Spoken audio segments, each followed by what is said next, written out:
یہ ہمارے دوست ہیں جی راجیش کمار بامبے سے. میری بڑی خواہش ہے بامبے دیکھنے کی. ہندوستان میں گیا ہوں 2-3 دفعہ راجیش صاحب، لیکن بامبے نہیں میں دیکھ سکا. میں ابھی چند ہی ایسٹ پنجاب سارا میں نے دیکھا ہے، دلی سے لے کے آگرہ تک، متھرا وغیرہ میں رکا تھا سلام کرنے.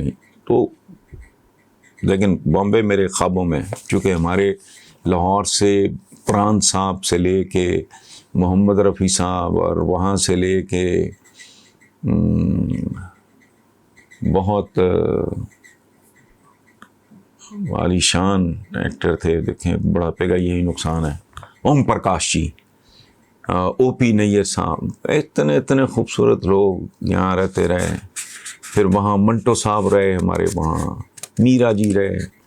بڑا دل کرتا ہے، لیکن بہرحال نصیبوں میں کبھی ہوا تو دیکھ لیں گے. بہرحال راجیش کمار صاحب کہتے ہیں جی کہ پاکستان کسی بھی وجہ سے امریکہ کو کوئی بات نہیں کہہ سکتا. امریکہ کو نہ کہنا یہ صرف اپنے لوگوں کو بیوقوف بنانے کے لیے ہے. اس حقیقت کو پاکستان کا کوئی بھی بندہ نہیں جھٹلا سکتا. راجیش کمار صاحب، یہ جزوی طور پہ تو آپ کی بات درست ہے، کلی طور پہ درست نہیں ہے. ذوالفقار علی بھٹو ایک وزیر اعظم تھا پاکستان میں جو پھانسی چڑھا دیا گیا. آخری دنوں میں جب اس کی حکومت جا رہی تھی، اس نے راجہ بازار میں، جس کی ویڈیو وغیرہ موجود ہے، ایسے لہراتے ہوئے نا خط، راجہ بازار راول پنڈی، اس نے کہا تھا ہاتھی، واضح اشارہ تھا امریکہ کی طرف. کہا تھا ہاتھی کی یادداشت بہت تیز ہوتی ہے، ہاتھی میرے خون کا پیاسا ہے، یہ مجھے نہیں چھوڑیں گے وغیرہ وغیرہ، اور میں لڑوں گا. اور وہ پھانسی چڑھ گیا. تو ایسا نہیں ہے. ٹھیک ہے، کمزور ملک، چھوٹا ملک، ابھی تک خود کفالت کی منزل تک نہیں پہنچا، اس میں کمپرومائز کرنے پڑتے ہیں، ہندوستان کو کرنے پڑتے ہیں. چائنا کے ساتھ آپ اپنے معاملات دیکھ لیں. تو یہ کہنا کہ اس کی وجہ ہے کہ یعنی اپنے لوگوں کو بیوقوف بنانا، تو کل ایکسپوز ہو جائے گا معاملہ. اس میں تو کوئی لمبا چوڑا ہے نہیں معاملہ. یہ تو پریشانی کی ضرورت ہی کوئی نہیں ہے. کل اگر اڈے دیتا ہے عمران خان تو پاکستان کے بچے کو پتہ لگ جائے گا کون سا زمانہ ہے. اور ایک بات یاد رکھیں، میں عمران خان کو تھوڑا سا، میری جان پہچان کو 24-25 سال سے سلام دعا ہے ہماری. وہ ایک زمانے میں I was pretty active also. تو اختلاف بھی ہمارا بڑا شدید رہا. گورنمنٹ آنے کے بعد میں نے سوا سال ہوا تھا جب میں پھٹ پڑا کہ بھئی بغیر تیاری کے آ گئے، یہ وہ وغیرہ سب اپنی جگہ. لیکن ایک بات یاد رکھیں آپ، انڈیویجول کی ایک تاریخ ہوتی ہے. وہ ہر ٹائپ کا آدمی ہے، وہ انجام کی پرواہ کیے بغیر اگر وہ کسی کام پہ کنونسڈ ہے تو پھر وہ انجام کی پرواہ کرنے والا آدمی ہے ہی نہیں. سمجھ گئے آپ؟ یہ میں بات پوری ذمہ داری سے کر رہا ہوں، اور میرا کوئی لینا دینا نہ پہلے تھا نہ اب ہے.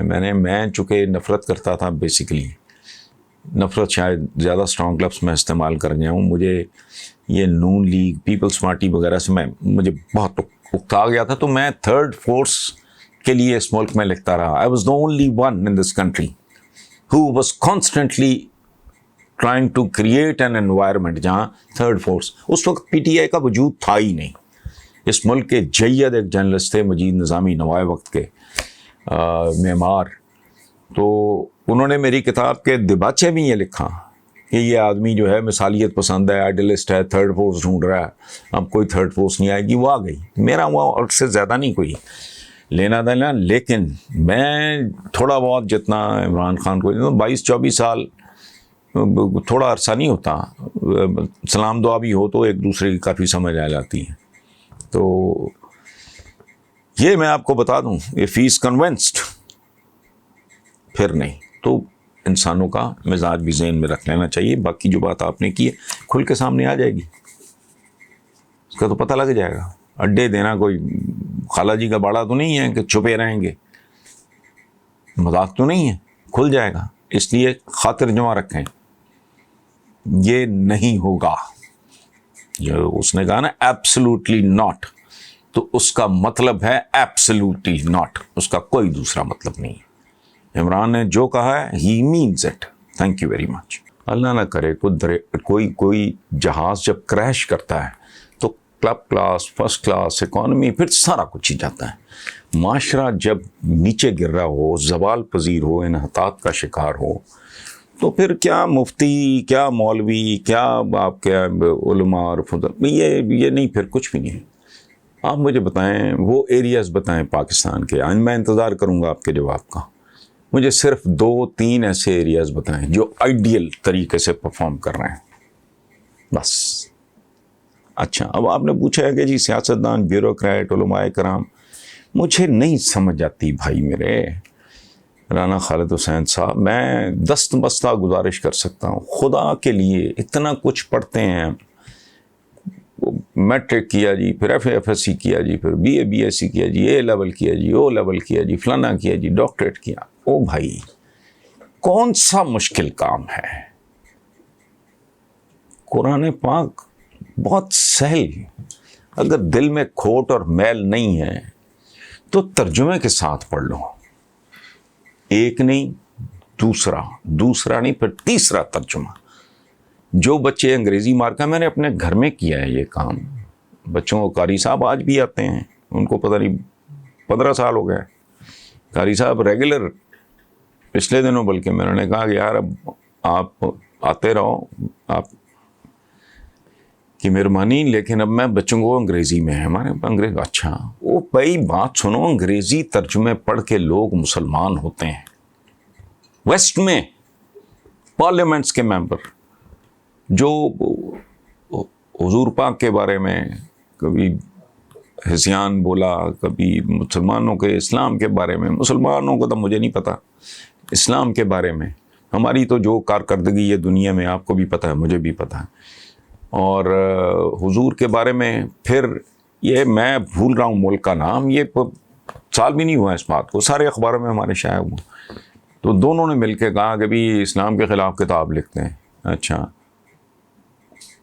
قرآن پاک کا ترجمہ پڑھا, ان کے دماغ گھوم گئے, انہوں نے کہا یہ تو کمال کتاب ہے. اچھا, اس کے بعد کیا, انہوں نے کہا یہاں سے تو کچھ نہیں مل رہا, ان لوگوں کے جو پروفٹ پیس بی اپان ہم, وہ ان کے بارے میں پڑھتے ہیں. پڑھا تو مسلمان ہو گئے دونوں.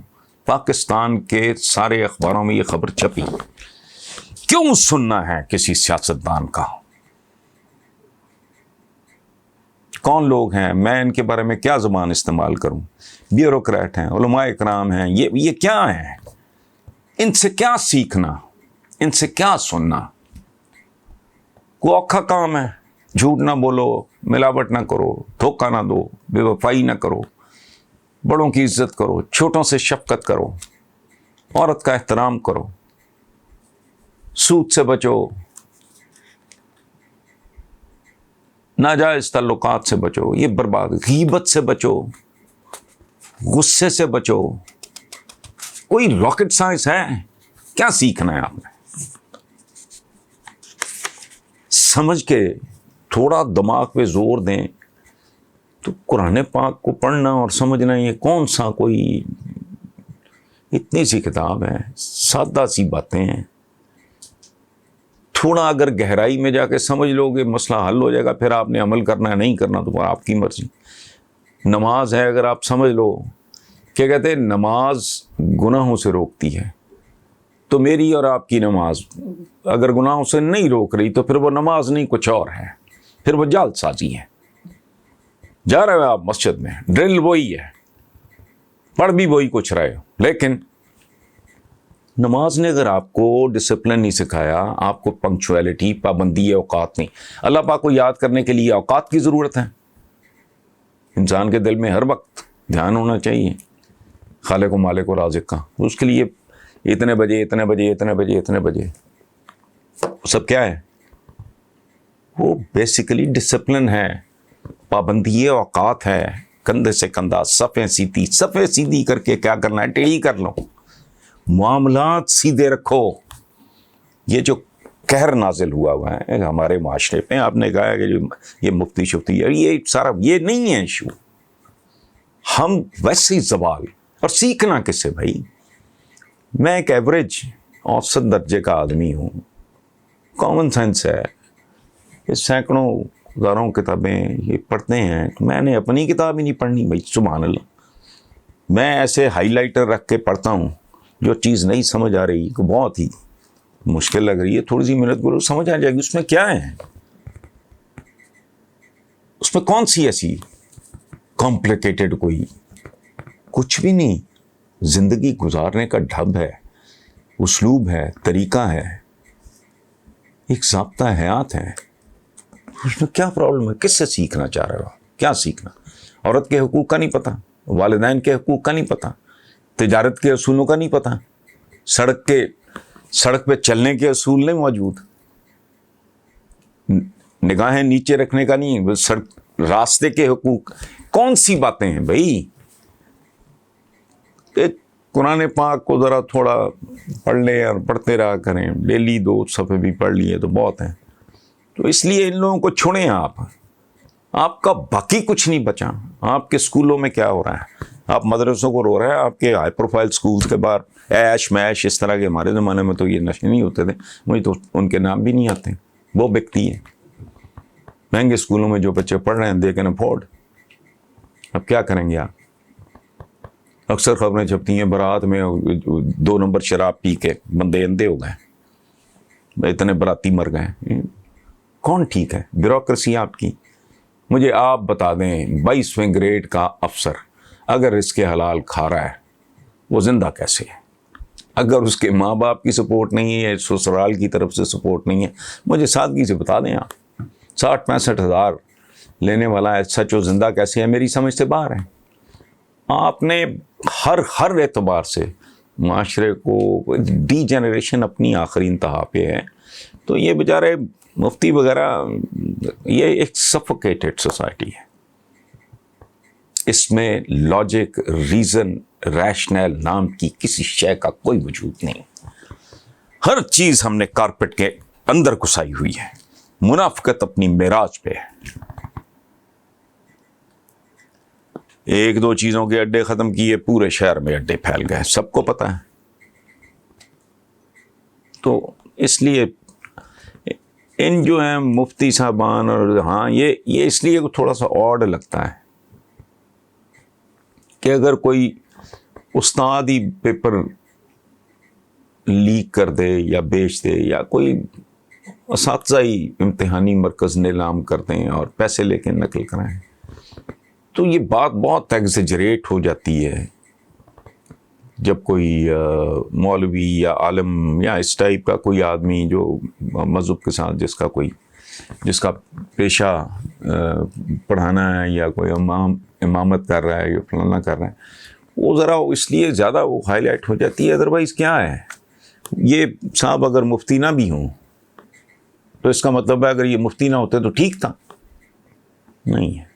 ہم بہت بری طرح زوال کا شکار ہیں. اور میں آپ کو ایک بات عرض کروں رانا صاحب آخری, مجھے چند لوگوں نے یہ تانا دیا کہ جی آپ اپنے آپ کو کوستے رہتے ہیں, خود ملامتی.